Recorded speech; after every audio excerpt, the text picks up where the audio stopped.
ഉണ്ടാക്കാൻ പോകുന്നത് വെണ്ടയ്ക്ക ഫ്രൈ ആണ്. ഇത് വെണ്ടയ്ക്ക ഞാൻ നീളത്തിൽ കട്ട് ചെയ്ത് വെച്ചിട്ടുണ്ട്. ഒരു വെണ്ടയ്ക്ക ഞാൻ എങ്ങനെ കട്ട് ചെയ്ത് വെച്ചേക്കുന്നത് നിങ്ങൾക്ക് കാണിച്ചു തരാം.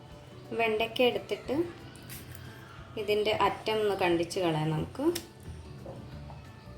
അത് കഴിഞ്ഞിട്ട് ഇടയിൽ ഇതിങ്ങനെ കീറാം.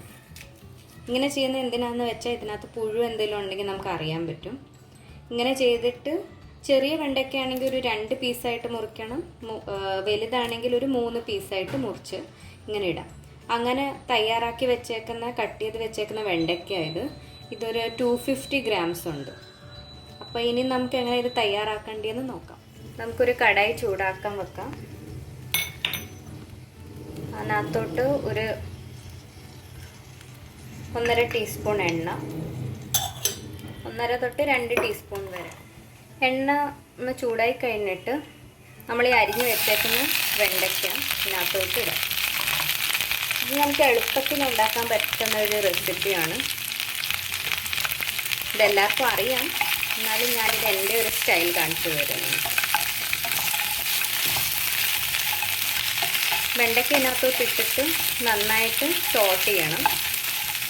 ഒരു മീഡിയം ഫ്ലെയിമിൽ വെച്ചിട്ട് നന്നായിട്ട് വെണ്ടയ്ക്ക ഒന്ന് വാടി വരണം. അപ്പം നമുക്ക് വെണ്ടയ്ക്ക ഒന്ന് വാടി വരുന്നവരെ വെയിറ്റ് ചെയ്യാം. ഒരു 15 മിനിറ്റ് കഴിഞ്ഞിട്ട് നമ്മുടെ വെണ്ടയ്ക്ക നന്നായിട്ട് റോസ്റ്റായി. ഞാനിതിനകത്ത് ഒന്നും ആഡ് ചെയ്തിട്ടില്ല. ഈ ഒരു സ്റ്റേജ് ആകുമ്പം നമുക്ക് മസാലാസ് ആഡ് ചെയ്യാം. ഒരു 1/2 ടീസ്പൂൺ മഞ്ഞൾപ്പൊടി, 1 teaspoon Kashmiri chilli powder, 1/2 teaspoon pepper powder, ആവശ്യത്തിന് ഉപ്പും എല്ലാം കൂടി ആഡ് ചെയ്ത് നമുക്ക് നന്നായിട്ടൊന്ന് മിക്സ് ചെയ്യാം.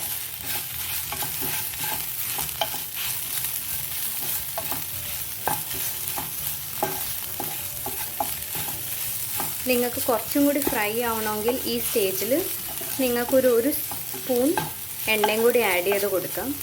ബട്ട് ഞാനിവിടെ ആഡ് ചെയ്യുന്നില്ല.